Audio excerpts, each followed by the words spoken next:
Hello, my name is Paul Peck. I am a small-scale farmer in Milwaukee, Wisconsin in the United States of America. I'm making this video for Reverend Francis Tay and the Goodness and Mercy Missions in Cameroon. Is my plot, which is 2 acres. Is pretty good, especially if you're only doing hand tools. It's tough. One of the problems that I had is you can see those trees back there. A lot of deer came out of that forest and started eating my crops. You know, what else is new? My food. I'm sure you've had some similar things. My first thing, my line of defense against the deer is that little dog over there, and he doesn't seem to scare the deer too much. He's pretty good at rats and voles and little kind of critters like that. The deer come into my field over here, and they've eaten a lot of crops. So one of the things I've done this year is I've planted a whole line of garlic. This kind here is a hardneck variety where it's kind of firm onto the top. They'll have a stronger flavor, these purple spikes, but they're sometimes harder to grow. People pay a premium for them sometimes. Now garlic is really nice, of course, because you know, you don't have to do a whole lot with it. It creates a nice strong smell. Animals don't like to cross it, and it keeps some insects away, so that's all good.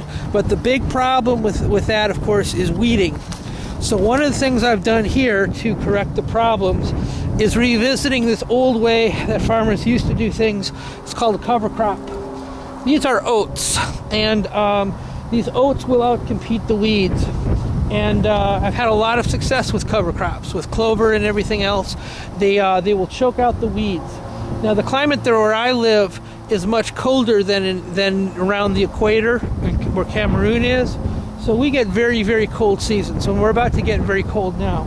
So in a few weeks, the frost will hit, and all these oats will die. But it'll have a nice mat of hay down on that, or straw, to keep the weeds down. In these areas in here, there are some weeds, but not many.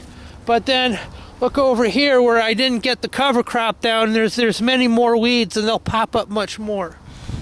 In that line, I also have the garlic. There are other things too that work really well for a cover crop. One of them is sorghum, and I know they grow a lot of sorghum, well, just about everywhere, and Sudan grasses. And a good mix of those two makes some really good things to outcompete the weeds. So I've had some very good success with cover crops like these oats in keeping the weeds down. This is another kind of crop that some people use as a cover crop. It's called a raycon radish.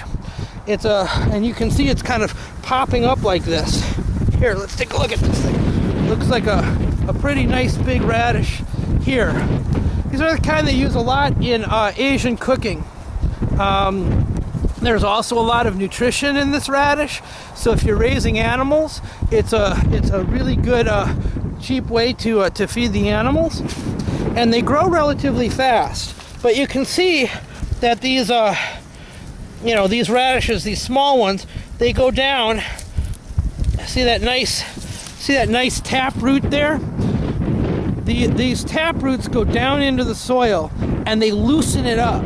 They loosen it up so the next things that you bring about, the soil is loose, the roots of your crops get really well. But what's nice about the raycon radish is they release a gas into the soil. And the insects, the nematoids that live under there and will destroy your plants, they hate that gas. And so this plant, these raycon radishes, and any kind of radishes. Here's a cherry bell, a red radish.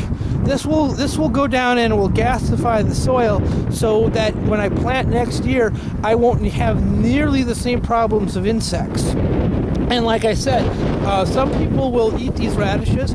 They're really good for a salad. They're really good for stir fries. They add a little things. But if I planted them all over the field, just like these oats, you know, I probably couldn't sell that many, but they make a great animal feed.